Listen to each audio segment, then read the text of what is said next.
কালী নামে দাও রে বেড়া, ফসলে তছরূপ হবে না।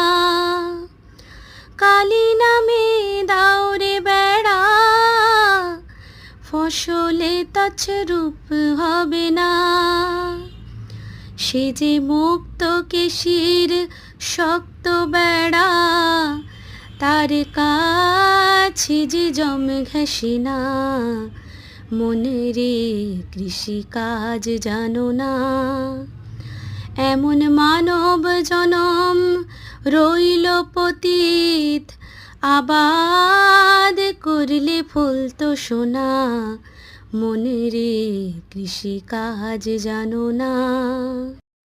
আমার সকল বন্ধুদের কৌশিকী অমাবস্যার অনেক অনেক প্রীতি, শুভেচ্ছা ও ভালোবাসা।